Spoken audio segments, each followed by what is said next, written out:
Welcome to Ascension of the Chessmen, diving into the esoteric, occult, spiritual, and conspiratorial aspects of life, focused on solutions to the problems we face in our everyday lives. Let us ascend above all differences. Let us be the light in darkness, a breath of fresh air to those who can hardly breathe, and together awaken into greatness.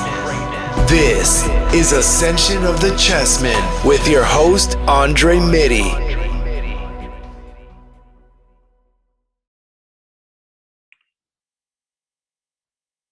Welcome to the Ascension of the Chessmen podcast. I'm your host, Andre Mitty.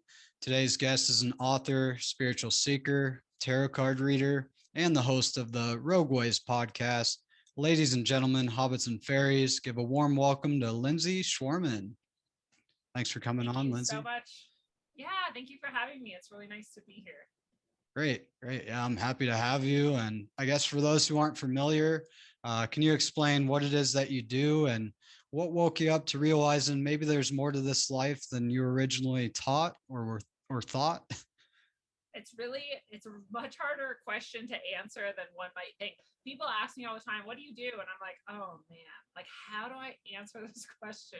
Because Right. I went from teaching for 14 years, with master's degree and all certification, national board certified and all of this, to just leaving that all behind and following my heart to a whole new lifestyle. And part of that was Rogueways, the show that I do. And now I do Middle Path, another show as well. Yeah.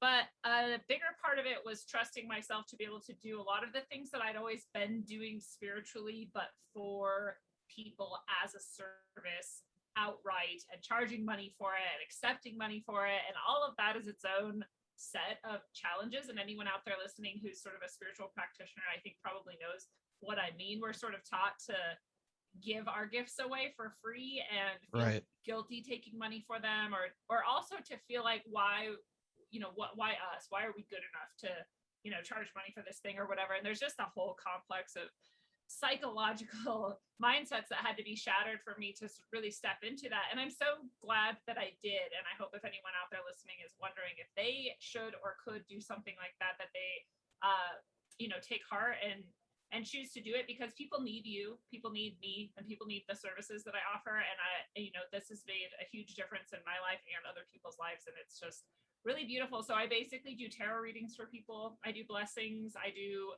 energetic alignment that might be similar to Reiki. It might be similar to what people would be used to if they do like tuning fork sessions. And but it's a little bit different from either of those, but it's the same end goal.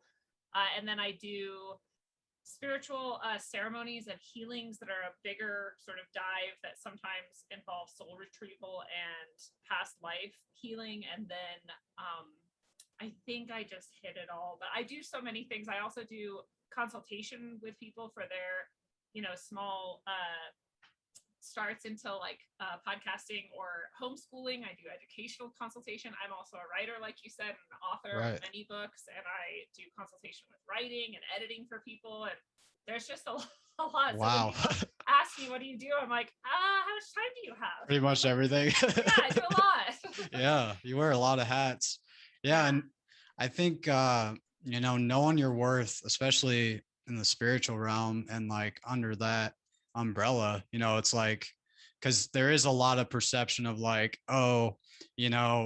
true spiritual healers like do it for free. Jesus didn't charge for his miracles he performed. It's like, well, in today's world, you got to pay the bills, you got to keep a roof over your head and put food in your belly, like, those things you gotta provide for yourself. So I completely understand that. And I think knowing your worth is huge.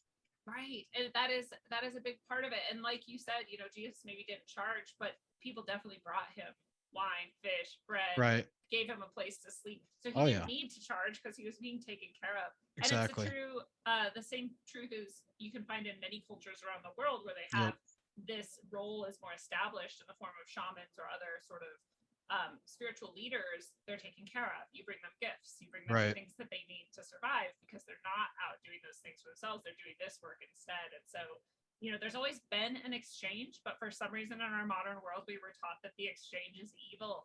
It's so weird. Well, it's like So churches, it's like churches are free to go to, but if you go there long enough, they'll start asking you like, "Hey, when are you going to give me a donation?" Like, yeah, no yeah, one, most churchgoers don't see that as evil, so I don't see the big difference, and yeah, right.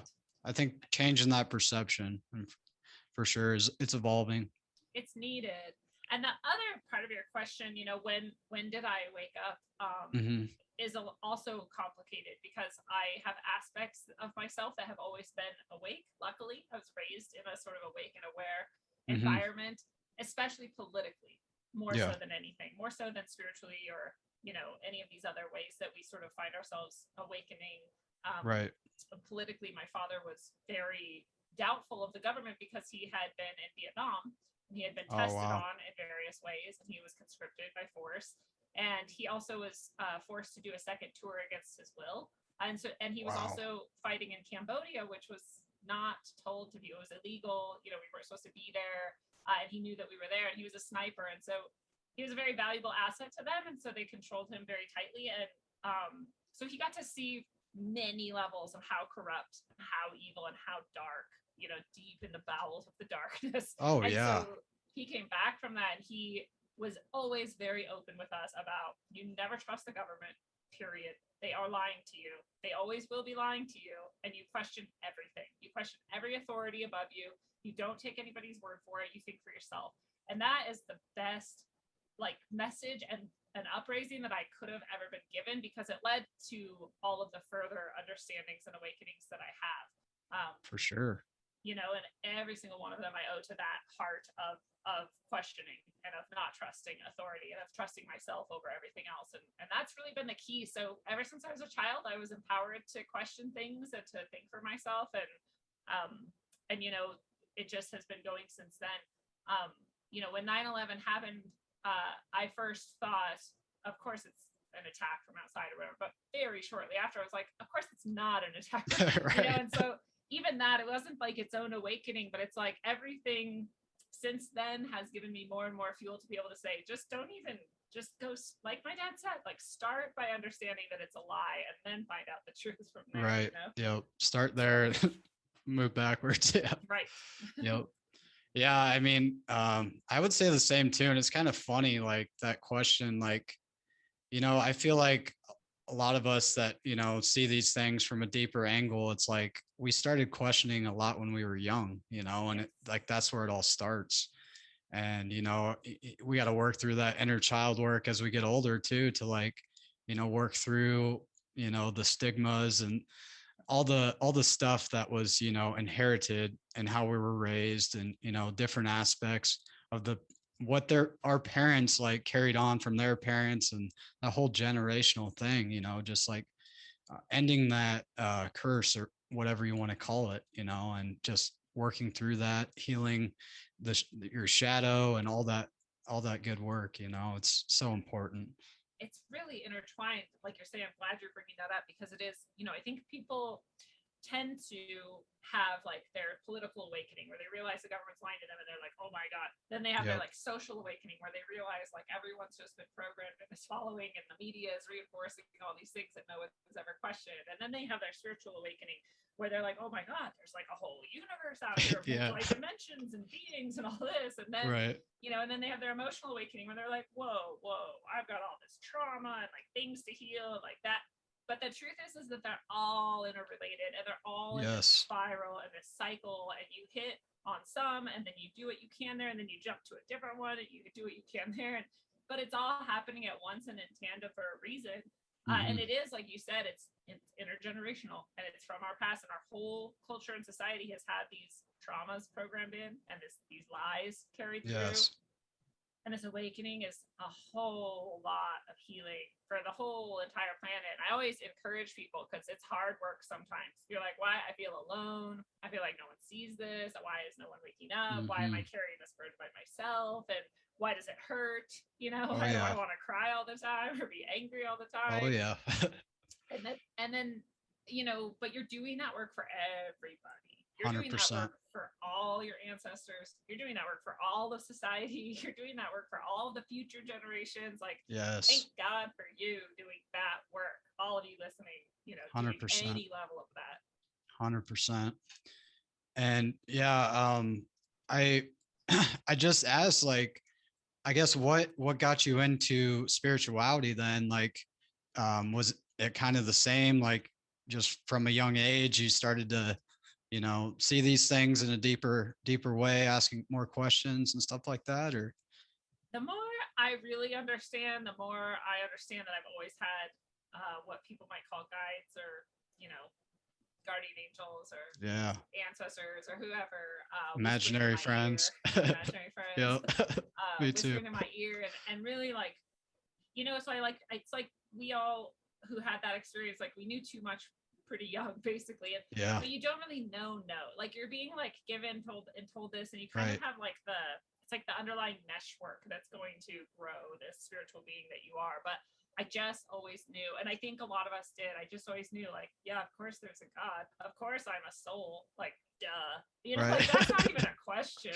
Right. And that's another thing that I'm just so grateful that I've had, because it has propelled me into so many experiences that have helped me understand this world and this life. And it's also allowed me to question a lot of other things and get away from some of the programming, because I always knew, like, well, if you're anti-soul, if you're anti-spirituality, or if you're trying to degrade that in people or tell them that that doesn't exist, like, I know for sure you and I are not aligned, and like me in this movement you have, we're not aligned. And it Right. saves me a lot of trouble, and it's guided me really, really well and really deeply into, the fruition of all of the beautiful things in my life. So to start there as a child, and to know that, and my family did church a little bit, but it was quickly falling apart. Like, my sister didn't care about it at all. My brother didn't care about it at all. My dad, like, hated it, because he, in his rejection of everything political, he also rejected everything establishment, period.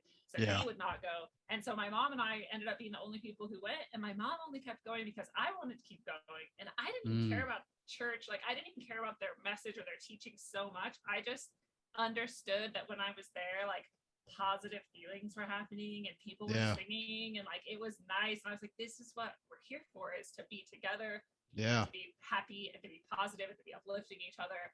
But whatever the other trappings are, I don't really need to think about. I just like this. And eventually that, fell apart, as it always does for most of us who are questioning. So we're like, wait, how did he get all these animals on the ark? Like, Right. And they're like, get out of here. Oh yeah. But, yeah. Totally. Yeah. Yeah. I mean, I grew up in the church, and we kind of went into different aspects of Christianity, like evangelical. I was forced into Catholic school, did that for a number of years, and never became an altar boy, thank God.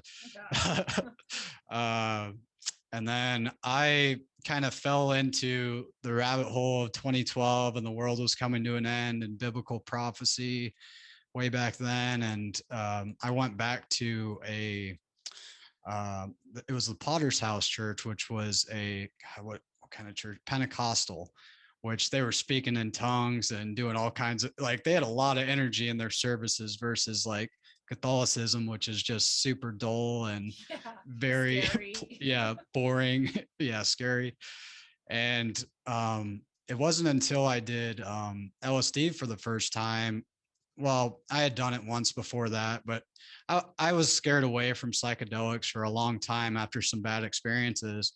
And I realized I wasn't using them in the right way. And I had a powerful awakening on a LSD experience with some friends. And I realized, like, I was seeking God outside of myself. Like, I wanted to find God in church. And it's like, you got to find that on your own. Like, you got to find that connection to God, like, directly. You don't need a middleman to get there. And the ironic thing was, like, my pastor had told me he became a pastor through a life-changing acid experience that he had had. So I was like, oh, now I know what he's talking about. And that's so awesome. Yeah, that led me to leave church and pursue spirituality, in a different way, and kind of walk that spiritual path from then on. And it totally, like, balanced me out, because there's so much fear. like in the conspiratorial realm, that like I needed some sort of balance, and, like finding these different modalities like breath work and meditation and all these things, and using plant medicine in the right way, and coming to it with respect, because like they can be abused just like all other drugs. But I feel like no matter what it is, it's all about moderation and how you use it. And just all those things kind of led me to where I am now, and I'm super grateful to have had those experiences to get here. Yeah, no, I absolutely agree with you. And those things can be like the real deep keys to unlocking some things that we all have inside of us. Like you said, Mhm. God's inside of us. We literally have everything inside of us. There's Yes. nothing that's not inside of us and within our reach, but we layer so many things over it and block it out because we can't handle it. There's people, like you said, in this community who are exploring the truth, and they go a bit dark, or they lose Yeah. touch, and they get too scared and too deep and too dark, and they don't have that understanding that inside of them is this eternal, beautiful source entity that you could never turn off or be disconnected from. But if you don't know it, you can be tricked into the illusion that you're not connected anymore, or that things are too big or too scary or too bad, or like, Yeah. And so you need that. It's desperately needed, actually. This is the greatest lie ever told, right? That you need a middleman, or that Yeah. you need a church, or that you need someone else to tell you what your soul is doing, or why Yep. it's doing it, or where it came from, or anything else. And it's just so untrue. It's cool if you want to, right? Like, it's cool to have communities of people who can Right. share experiences and help each other out and like guide and lead and whatever. There's some people, this is like why we have the role of the shaman, right? Who's like, who've done it and been there, and they're like, all right, I got you, Mhm. let's do this. And that's not bad, but you don't need it. It's not Yeah. required, right? Anybody can have this spontaneously. Yeah. I feel Plant like medicine can be a beautiful part of that. Yeah, I feel like a true shaman or a true spiritual mentor will, they'll lead you to become them yourself, and like they're not like gonna hold your hand to the grave and be like, yep, I'll always be there right there. It's like, no, you gotta learn these things yourself, and like they can point you in the right direction, but you gotta do the work for sure. Yes. I always say to people, my goal in working with anyone is that they don't need me anymore. Right. That's my goal. Like, I I love don't that. want you as a client for life. I want you Yes. as a client for as long as you need it, and then I Yep. want you to go off and flourish on your own. That's beautiful. That's Not that that's it right there. not that people aren't flourishing when they come to me, but Right. For sure. Yeah. I mean, I've been really thinking about doing Reiki, and I was watching a YouTube video on introduction to Reiki, and you can get certified online, but it's like, I don't know, it's like I could go get certified for like $30 and be this Reiki healer all of a sudden, but it's like I feel like I would need someone in person to like do hands-on coaching, and I want to learn directly from someone that's advanced and knows what they're doing. So yeah, that's one. And we all learn in different ways. And so if people are drawn to that and it works for them, that's cool. But I totally feel that, like, that connection that you have with somebody and the ability to share questions and ideas, and it's like your consciousnesses are actually merging energetically, and you're getting a lot more out of it than if you're just watching a video or listening to a recorded thing, or like not actively engaged with each other. I just right. think that's a really important part of learning most things for most people, and that's why this whole online revolution in education has been really disappointing. It's For what sure. Bill Gates has wanted for decades, and now he's Right. just like laughing because he has it. Like, Oh yeah. Most powerful doctor in the world, according to Google. yeah, he's not even a doctor. You see that? Yeah, it's insanity. Yeah, so I wanted to talk to you a bit about teaching. Like, I actually, that was kind of what I wanted to do coming out of high school. Like, I wanted to be a teacher of history or English, and do coaching and wrestling or football. And like, I feel like it was more like the coaching at that time because I was into sports, but it was like I really wanted to, make a difference in the world, and, rising up or raising the generations that are coming after me, like to teach them something that I didn't receive, and, just be a good teacher for them. Because I feel like there's so many teachers that like want to make a difference, but then they get in the system and the parents come after them or whatever, and like they're just compromised, and like that was my deepest fear. And that was kind of why I took a different path and didn't follow that route, was because I didn't want to deal with parents and, all the criticism and having to do the standardized testing and, all that stuff. So if you could kind of go into like kind of what you dealt with in that sense, and was that a big fear of yours going into it? It was never a fear because I am a fearless warrior. Like I have never, in most of my life, I should say at least, cared at all what anybody thought about what I was doing or why I was doing it. I don't ask people like, how do you do this? I just am like, I'm going to do it like this. And they're like, that's not how we do it. And I'm like, that's how I'm doing it. And they're like, Beautiful. And so it didn't scare me at all. I was very excited, in fact, to be the person who like snuck. I always say I like snuck the flame into the building. I was like, hey kids, here's the fire. Look at it. Wow. Like, because no one does that. Like they're all rote, robotic. This is how we've always done it. This is the way we're doing it. This is the way that government told us to do it. This is our whole purpose is to repeat this curriculum to you. Like it's just very like dry. And I'll say there are some people who are teachers who are very well intended and really believe that they're doing, loving, great work with kids. And I don't necessarily want to say that's not true, but in my opinion, when you're just following orders, you're just another soldier. And what are you really doing? You're just shaping mindlessly the future.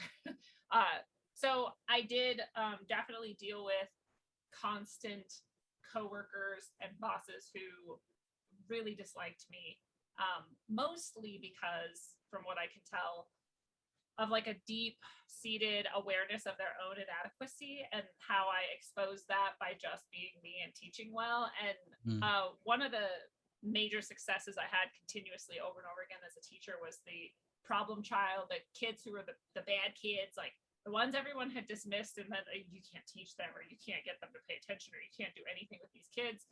We're just going to do our best to like suppress them in class and not let them be a distraction or kick them out ideally or just get rid of them. And those kids would thrive in my classroom, all of them, all of the time. And people would always say, like, how are you doing this? Like, how did you do it? And every time I tell them the same thing, just respect them. Just love them. That's it.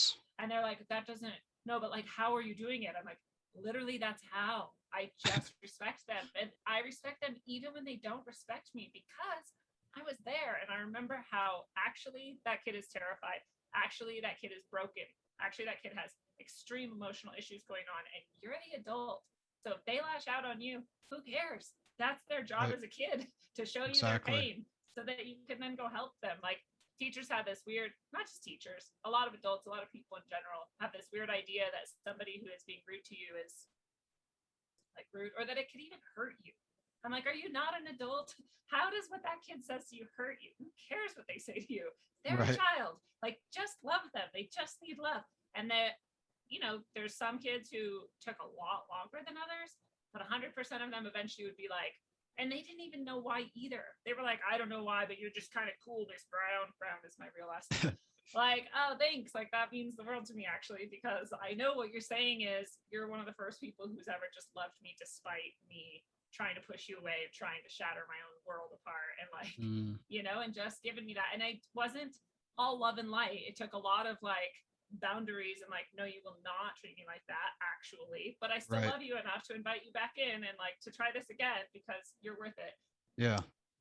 So it's people would accuse me of just passing them to pass them. People would accuse me of like giving them answers to things, like coddling them or being too love and light and like not holding them accountable. And none of those things were ever true, but they just could not accept the fact that I had this success. And so I had a lot of coworkers who really disliked me. Like I said, I had a lot of coworkers who actively tried to like destroy my career. I had bosses who actively tried to destroy me. I had to fight constantly to keep my reviews in good standing, using like legal and unions to back me up because they would try to pull like really unfair things against me. And they had their supposed reasons, like they made up all kinds of things. I've been accused of all kinds of things as a teacher that are just ridiculous. But in the end, I understood they're very jealous people. And like I said, I held up the mirror that showed them their inadequacy, and they could not take it. They could not handle that they didn't actually have the ability or skills to be good teachers or good adults to human little children. Right. Yeah. I mean, it's got to be tough because, like, you don't know what the kid's dealing with at home. And, like, that plays a role. And then you're getting pressure from your coworkers. Like, I mean, there's so much that goes into it. And then the curriculum you got to follow, which, I mean, we can pick that apart all day, Yeah. but it's like, God, it's tough these days to, like, be a good teacher. And, like, I, I, I wasn't fortunate enough, but my older brother, he had an English teacher that showed the class. He made him read 1984, and he also showed him the documentary Loose Change, 9/11. Wow. Yeah, and That's awesome. yeah, he got a talking to after that, I'm and sure he did. yeah, I wasn't lucky enough to get to see that a couple of years later, but I really respected that guy, and I got to see him at my high school reunion not too long ago, and I brought that up to him. I said, I really looked up to you for doing that. You were putting your neck on the chopping block to, you know, actually do that. And, I feel like there is teachers trying to make a difference, and my full respect goes out to them. And yeah, it's And truly hard. people often say to me like, oh, you must have left because the kids are so bad, so hard to deal with. And I'm like, no, it would never be that. That would never be the reason I left. Like, they're not hard to deal with, again, because I know that they're not actually hateful towards me or hurting me, like, and that they're just a child that needs help and love, and that's all there is to it. When you know that, it doesn't affect you because you don't take it personally. But with the curriculum choices, that I was sometimes forced into, my approach to that would just be to be honest with the kids. I'd be like, hey, they've forced me to teach this to you. So I have to have you read it or have you do something with it. But instead of what they would like for us to do with it, we're going to instead look at it this way. Like, why are they making you do this? What do you think it serves? What purpose does it serve? Who might it make money for? Like, these types of things, so that I'm teaching them critical thinking while technically complying with the curriculum demands. And I'll just add that one of my favorite things I ever got to do was when I was teaching seniors in English. I got to teach 1984 and Brave New World back to back. Oh, wow. Yeah, that's which awesome. they were like, why this is so depressing. I'm like, yeah, the most depressing part is that you can see how both of these are true in our world today. Yeah. You're like, oh my God, you're breaking my brain. I'm like, good. I love it. Yeah, I feel like that's essential reading for high school kids, just to see where things could possibly go and where we're at now, Oh, look, we're here. Yeah, exactly. Here we are. Well, yeah, I know you're a tarot card reader, so I guess if you wanted to talk about, like, kind of what got you into tarot, how that all started, and kind of, I guess, how you go about it, the difference in decks, just kind of dive into that a bit. Yeah, I actually got started at a random sober party when I was in AA. I was in AA from when I was like 12 years old to, I think I finally quit when I was, I don't even know, 16 or something. So I was like, well, this is just really, I just go here to smoke cigarettes and drink coffee and like share horror stories and feel really cool when I do it. Like, this isn't helping me at all, but I'm sure it helps a lot of people, but not me. So yeah, no disrespect to AA. Yeah. But we were at a sober party for us, youth, whatever. So it was a bunch of girls. We were at a slumber party, and this one girl, she was actually the only adult there. She was 18 or 19, I think, and she was also in AA. She was a lot of our sponsors, and she brought her tarot deck as like a thing to do, to pass the time or whatever. And I maybe had seen tarot in movies randomly, as like a magical whatever, but I didn't really have any other, encounter with them at all. And she gave readings to everybody, and I was like, this is a weird game. Like, I don't really understand the point, but like, that's cool, I guess, like, I was like kind of curious, like, I don't know what this is. And then she did a reading for me last, because I'm always just kind of the person who's like watching as long as I can to like learn what I can before I, encounter the thing. So I finally was like, my turn. I was the only person who hadn't gone, so I'd gotten to see probably like 8 readings or something already, and seen kind of how it goes. And and whatever. And she did the reading, and each card, as she was flipping them over, it's 10 card reading, she was getting like more and more freaked out. And I was like, I don't know, like what's going on here? Like, and she's freaking out more and more. And looking back, I would also freak out if I was giving this reading to someone, because it would be very intense, because it's very unlikely. But my reading was 100% of my cards were major arcana, and 100% of them that could be reversed were reversed. And so the chances of that happening, for anyone out there listening who might not know, there's only 22 cards in the deck that are major arcana, and this is a 10 card reading. So I got half of them, and no minor arcana, of which there's 56. I always forget. I always get it wrong. Yeah. I think 56 minor arcana, so a lot more of them, and I got 0 of them. A lot less major arcana, I got only those. So it is very unlikely, very strange. And even, today I did a reading and it was 5 major arcana. That's a lot. Like, that's like really impressive. It's not that common.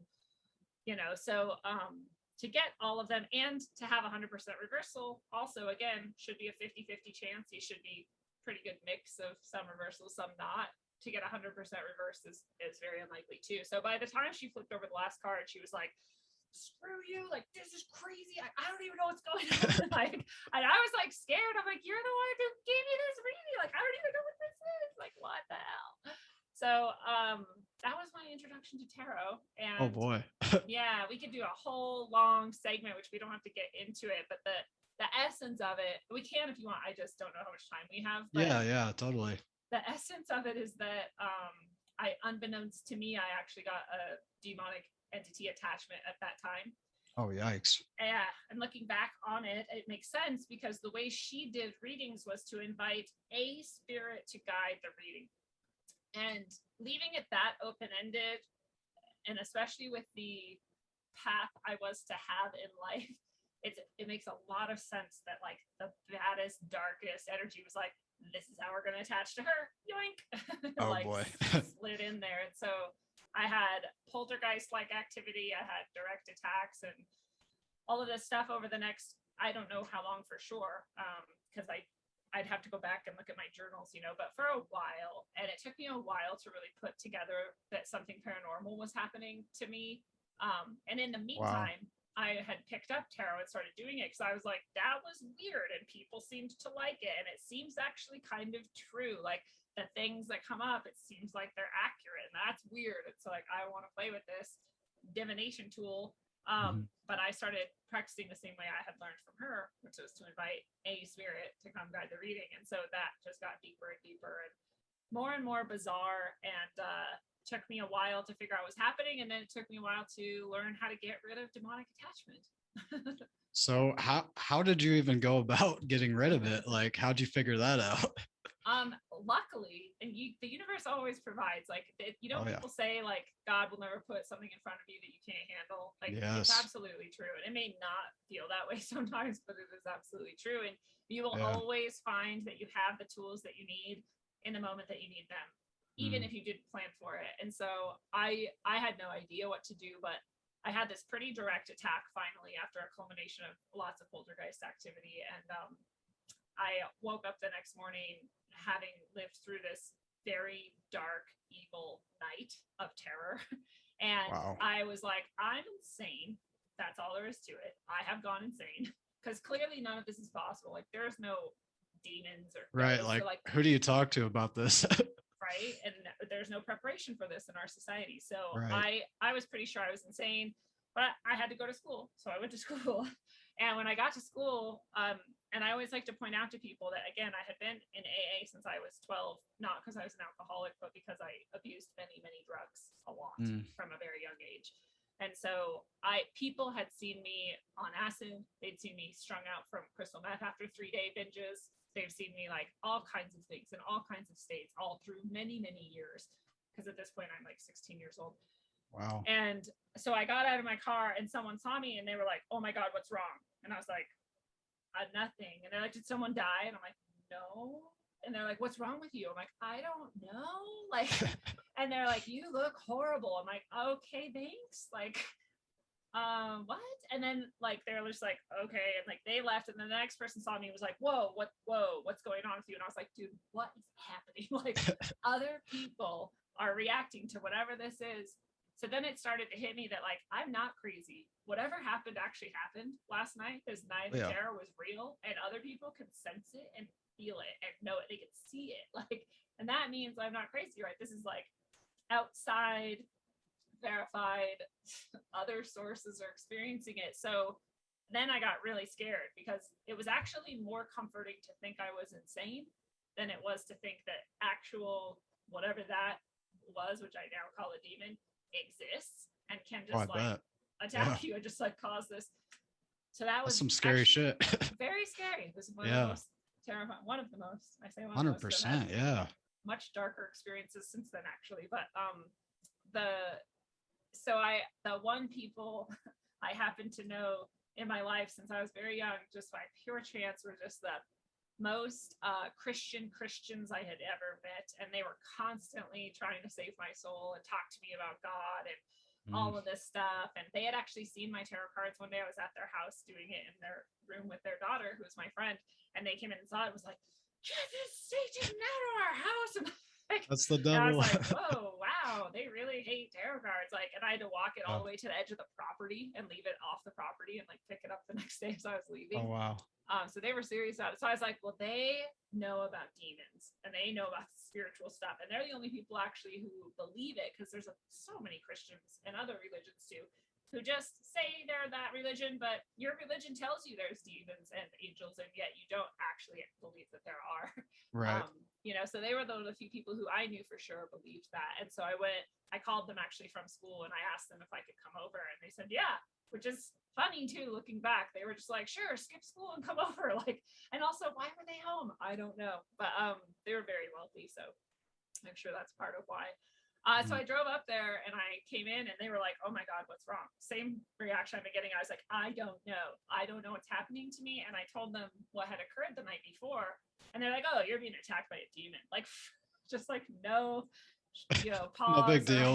Yeah, no big deal. This is a demonic attack. I'm like, well, how do we stop it? And they're like, oh, you just pray to Jesus. And I'm like, it cannot be that easy. This thing was insanely intense. Like, really powerful darkness. And they're like, yeah, no, just do it. Here, we'll guide you. And I was like, okay, like I will try anything. I've had a whole night of believing that I'm going insane, and now understanding that I'm under attack like this, I'll do literally anything. And so we did the prayer, and as my memory tells me, it's something like, dear Jesus, come into my heart. I think it's that simple. And I said that prayer, and it just, my whole body from head to toe, just like peace.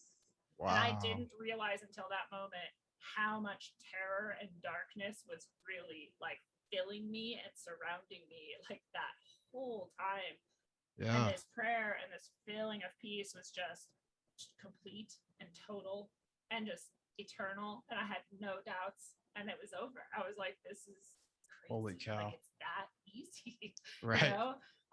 It wasn't that easy. I mean, it was, but it wasn't. I did have to follow, many steps to clear all of the like doorways that it had come through and all of the hooks that it had into the various aspects of my life, and honestly, burn some sage. Burn some sage. Yeah.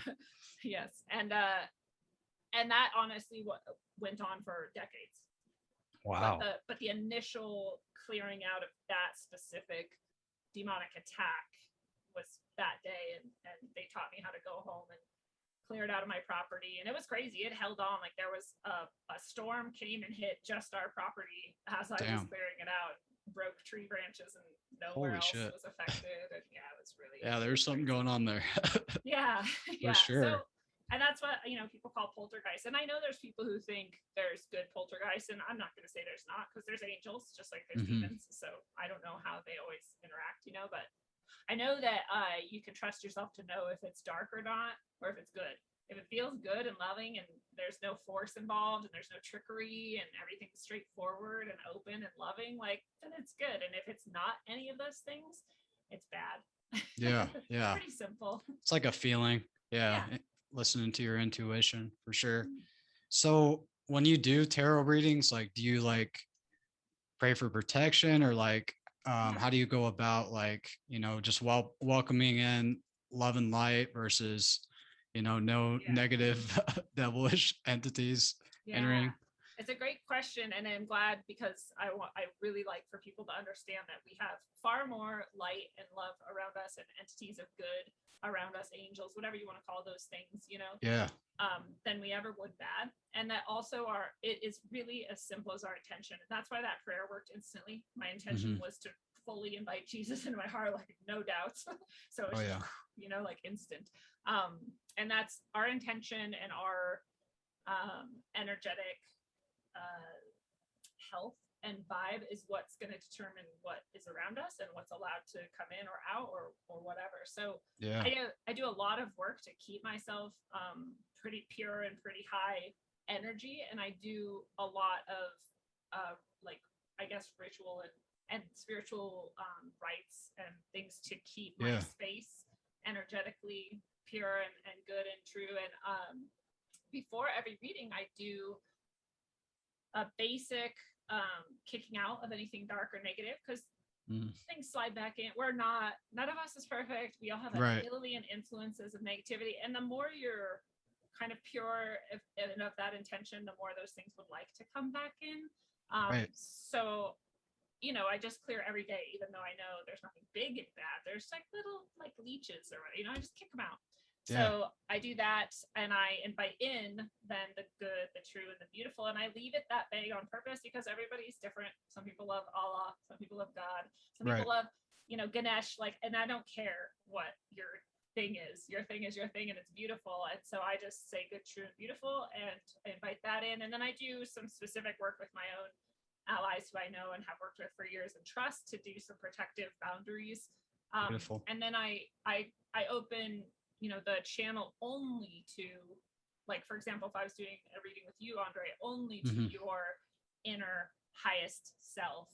And so therefore, if you have guides and allies that you've decided that you're combined with, allied with, or whatever, then they can come in too, but only because you decided that. And I got to protect myself. Well, and you don't have to in this scenario, but your subconsciously, your spiritual level of yourself knows, okay, I'm going over here. My consciousness is going to do this reading. My guides are going to help me and go with me. Yes. Whether you've consciously chosen that or not, but I just say that to indicate that I'm not calling any entities to do anything for you. I'm just calling you and all your energies that you're subtly enmeshed with are coming with you, but with the caveat that if any of them are not good, true, and beautiful, they don't get to come into this space. So you could have darker attachments, and they might want to come in and mess with this reading, or get in and mess with me, but they can't. So your goodness can come in and not your darkness. So it's very intentional, it's very protected. There's lots of steps I go through it, and that's why I can do tarot now much better and differently than I ever did before. That's amazing. I'm sure it took you a long time to get there, and a lot of trial and error, and plant medicines have really helped me, and like being aware of my spiritual armor, and that like aura of protection we have around us at all times, that we can get caught up in life and forget we're always wearing this spiritual protection. It's like our spiritual armor in a sense. And I was made aware of that on a mushroom journey, and totally changed my perspective, like knowing that I have nothing to fear, like I'm always protected. And like when any negative shit comes in, it's like you got to be authoritative and say, like, keep your ground, and say, get the fuck out of here, like I'm protected, I'm love, I'm light, and just embrace that. And you talking there like really brought something up for me, because I remember listening to you and Phoenix. I think it was on Tinfoil Hat, and you were talking about it was like what you pay attention to versus what you're aware of. And I was doing an ayahuasca retreat for the first time. Like this was right before that, and I took that advice and I used that in my journey, and oh my goodness, like it helped me so much. Like, so I just want to thank you both for that. Like, that's so powerful. Like just being aware of that. Yeah, and people really underestimate their own power, and that's why I say, like, my goal in any of the work I do is to empower you to not need me ever again. Because my goal is really in life is to let everybody know as much as possible just how powerful you are. And that's why it's been such a long, hard road for them to convince us that we're not. They have Right. to tell us that we're not spiritual, that we're not connected to source, and that we're powerless, and that there are demons that can come in and hurt you. And no, there's not. Okay, there Right. are, if you agree, If and you you allow let them in, them. yeah. Yeah. Yep. And if they can convince you, and Yep. even then, you've got so much protection. Like you said, that 100%. spiritual protection is just around you, and it's especially around people who are ignorant or naive to some of these truths. And so Yeah. you don't have to fear that you're gonna like not have the right tool at the right moment, like we said, like you do. And your attention is key too, because if they're kind of around the fringes and they're trying to get your attention and be like, "Ooh, we're scary, like look at us, we're here even though you don't want us here," or something, you just do exactly that. Like you get out, and I'm gonna put my attention on something way cooler than you, like way better than you. Like I'm gonna call my angels, I'm gonna give my attention to them, I'm gonna give my attention to my heart chakra, which is this infinite source, a portal to source. Like, whoa, I'm gonna put my attention there. There's Yes. so many things, but yeah, your attention and your intention are exceptionally powerful. Yeah, because it's like, I loved how Phoenix put it. It was like, when you pay attention, like you're paying it your energy, it's like, yeah, spiritual currency in a sense. And in the times we're living in, like if people are always watching the news, always taking in this fear and propaganda, like it's going to have an effect on their immune systems, and like what manifests from all that, just endless information they're taking in that is not positive. It's not uplifting them, it's not inspiring them, it's not helping them. It's keeping them in fear and keeping them down and in a low vibrational state of being. And like, we wonder why people get sick in our society. Like we live in a sick society. Like you got to find your own health, you got to find your own tools, and you got to guide yourself, you got to carry that cross on your own. Be your own Bill Gates. Yeah. Yeah, there you go. I like that. Yeah, it's true. People don't necessarily realize too that, and Phoenix's work is what made me realize this, that viruses are little demons too. They're rather maybe little portals for little demonic energies to come into your physical body, which is so degrading. It's so disgusting to think about that we would allow something like that. But this is where we're at. This is the point where we're at, where we've forgotten so much of who we are and what we are, that we do allow things like that. And to keep that out, it's similar to the spiritual level, right? You have to see it and say, no, that's not coronavirus, that's not a thing that I can get. Like that's not gonna touch me. My body is clear and pure, and I also know how to actually use beyond my intention and energy, actual physical substances to keep it that way, like vitamin D and good food and organic stuff, and the highest purity that I can find to reinforce that understanding and belief and knowing that I have about myself, because they are little entities, little portals that you do have to agree to let in. And like you said, if you're watching that all day, every day, even if you're doing it sometimes, I think with the understanding that you're looking to see what the programming is or what they're showing everyone else or what people are catching, you still want to do like little doses, because it can still like get into your subconscious. That's what it's designed to do. 100%. Even the best of us is not always immune to that. So it is good to like you said, don't pay it, don't give it away, don't give it your currency, don't give it your attention. Yeah.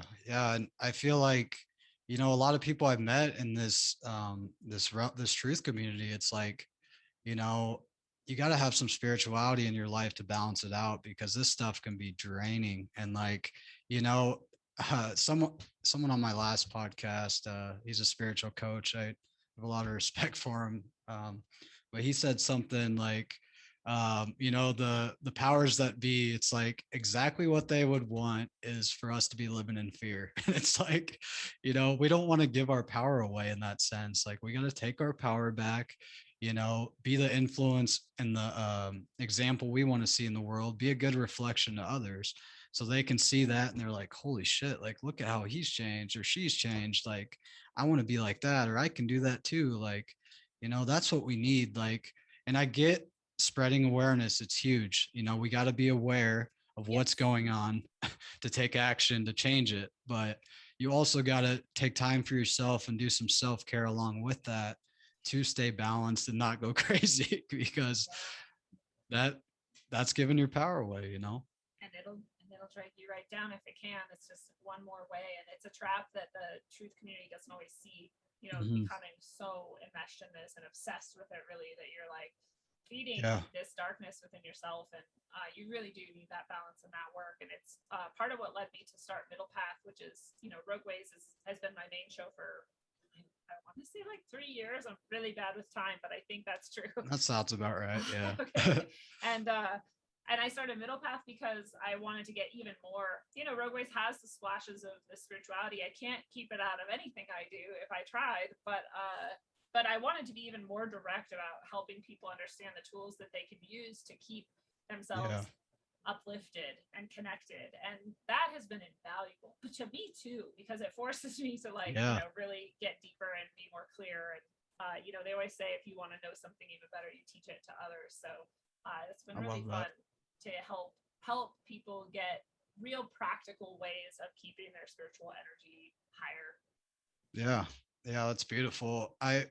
And that's kind of what I'm trying to do with my podcast, is just kind of like, merge the two worlds and like, find common ground, realize like we have way more alike than we are different, which, Tripoli always says. It's like, can we just find some commonalities, agree to disagree when one needed, and just like bond over what we have in common? Like, geez, like we're human beings here. That's part of what led me to start Rogue Ways. Was I was in these communities where people were fighting about this things that were so stupid to me. They're like, oh no, you can't like trust that person because they one time flashed the 666 sign. And I'm like, dude, like if you're that much of a purist, you're going to just ignore all of the good. Like, we're all, again, human. We make mistakes. We're going to accidentally flip a sign on camera someday without knowing it, or like wear the wrong thing or whatever. You have to go more, you don't have to do anything, but it'd be good if we could be a little bit more balanced than that. And, or when people get into like flat earth versus globe and like, you have to agree with me. And it's like, no, we don't. We can just look and just see and then say, okay, yeah, maybe, I don't know. Like, it's cool to move on now. And people get so stuck in some of these details and some of these like accusations and fears, even in this community, like fears of like, oh, well, that person's Illuminati. I'm like, well, I mean, maybe they are, but are you not capable of taking and thinking for yourself, just like you've been doing with everything else you've ever consumed, right? Have you sat down and had a conversation with them? It's like, And I mean, also, until you have, like, shit. Right. And I'm like, take and leave anything from any source. Don't give any source the power to be all good or all bad. Like, whether they're listening to your show, Andre, or Rogue Ways or whatever else, don't take our word for it. Even just don't put us on a pedestal. Like, we might fall someday too, and you don't want to lose all the things you gained along the way because of that, because you 100%. Have it like wrapped up in us as an ego. Let that go. Like, we're going to be wrong and right, and you just take what you want and leave what you don't. And that's how you should do anything in life, 100%. And, just be doing the best you can, being the best person you can be. And, that's every day, just trying to be present when possible. Cause it is so easy to get wrapped up in like the new world order's on its way and like, we're fucked. It's like, okay, like, then what? Like, we still got to live our lives. Like, we still got to eat dinner tonight. We still got to call your dad or mom and say, how you guys doing? Like, we still got lives to live. And like, it's okay to be aware of these things. And like, I'm totally for like, let's spread the knowledge and truth out there. But like, take time for yourself and, don't forget to, just splurge every once in a while. And like, maybe I should have a lazy day today, or get some extra rest, or, take a nice bath, or do a good meditation. Like, don't forget to do these things, because they're so important to like stay upbeat and like not get bogged down, like, and give your power away, because like that empowers the evildoers in the world. And like, that's not helping solve the problems we all are talking about. Like, we want to find solutions to these problems, not make the problem a bigger problem. And like, yeah, that's what I'm all about, for sure. I love that. It's very, very good advice to keep that balance and to know that you're still always going to be a human and you still want to sometimes put your feet in the sand and sometimes play video games. I play video games sometimes. Right. Like, what?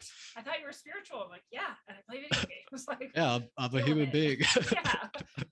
It's really weird, but boxes we put ourselves in, but to just let yourself be you exactly as you are, and know that each day you're moving towards something. And what was true the day you were born is still true today, which is that you are a soul. You came from somewhere, and you're going back there. You're gonna die. Sorry if that's a shock, but it's happening. Right. It's gonna happen.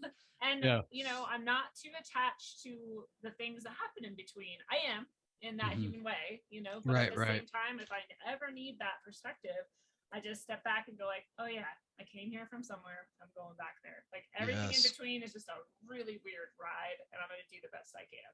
100%. And like, I feel like that's part of like why we're at that's why we're in the situation we are in now, is because like we're so afraid of death in our culture. And like we're like, oh, don't talk about death, or like if we talk about it, it's like all dark and demonic. It's like, no, we're all gonna die. Like, why try to like prolong our lives longer than we're supposed to live, or like put people on life support, like all these things we do to like keep gripping on. I can't leave this place, like I'm so attached. Like it's like, let go. We all gotta face it. But there's an infinity out there. Yeah. Other things, like it's like we're codependent on the world, or like this existence. It's like, no, there's way more to this existence than this existence. Like, take a step back. People treat it a lot more esoterically, I think, than it is, but that's like the little death, right? They say that if you die before you die, then when you die, you won't really have died at all. And that's part of it, is just that realization, that like ego absolution of realizing like, oh yeah, I am going to die. I'm actually not this body. I was never this body. This is just a thing I have right now, which is pretty cool. But that's not me. And we identify with it way too much. And there's good reason for that. We, if we want to keep enjoying this ride of life, we do have to take care of it, know which one is ours and all of that. But in the end, like, that wasn't you to begin with. This was just the box you chose to ride here in, or whatever. And you're going somewhere else. And so just that understanding is basically the little death. You're like, oh yeah, I already died. If I understand I'm gonna die and that I'm not my body, like I already kind of did. Oh yeah. So it's not gonna be that bad. And everybody who goes the other side and comes back, 100% of people are like, oh wow, it's amazing. Like death is actually maybe gonna be the best part of life. Yes. And I can relate to that. And I'm sure a lot of people with many different levels of spiritual experience can too, because most of those spiritual experiences, you're like, oh my God, like I can't even express the positivity and the goodness and the love and like this that we don't have here. We do if we try really hard, or in like some moments that are just spontaneous, but otherwise it's like reserved for that side. We're just trying to get more of it here, So it is, I think, going to be maybe one of the best moments of life, but that's not to say that we should necessarily rush towards it. We are here for a reason. Oh yes. We have things that we want 100%. To do here. So you got to be present, still love your life. And like, I feel like it's kind of ironic because like, I've had that near-death experience in plant medicine journeys, and like, I died to myself and, had the ego death and all that. And, it's like Christians have this concept of being born again, and, your old self died and now you're born again in the spirit. And it's like, I don't think they truly understand what that means. Like on the surface level, on the exoteric, it's like, it's so funny. It's like they live their whole lives like trying to prepare for what's after it. And I'm going to heaven, but it's like, you're living scared your whole life up until that point. Like, why are you so afraid of death if like, heaven's on the other side? Like, embrace life and see heaven in life, while you're here. That's absolutely true. It's an ironic thing that a lot of religious people do, is not actually listen to or pay attention to any of their own religion. But that's that truth, like you said, that born again, that is actually also talking about the little death. And there's all of these hints and encodings in all of these religions. All of them have it. All of them have the same truth, in fact. And then we go looking and we start to see like, oh, almost no one who practices that understands any of it. Like, and then I start to wonder, like, do the elite even understand? I don't even think I think they misunderstood so much that I think a lot of their like dark rituals and all this stuff is like misunderstandings and misreadings of things. And I'm like laughing at them. So I'm like, you think you're pulling off some like really amazing shit and you are not. Like, it's hilarious. You don't even know. I feel like saying they're just as attached to this world as, you know, most religious people are. It's like way more so, maybe even, right? Yeah, They're more like, so. we're gonna conquer this place and we're gonna own all of you. And I'm like, good luck with that, you weirdos. Exactly. Like, and they're looking at me thinking the same thing though. They're like, oh, she thinks she knows, she doesn't do anything. Like, so I get that too. But I really think they forgot. I think they've like inbred it out of themselves, and they've like convoluted the meanings and hidden them so many layers deep that they can't ever unbury them again. And but you know, we know. And if you look again at any of these orders, secret societies, any religion, any ancient tradition, you can start to see any of these truths pretty plainly, actually. And then you start to wonder, like, why do people even think this is hidden? It's not hidden at all. And you're not weird. If you think you can look and see some truth, you're right. Like, it's there. It's like, you can trust that.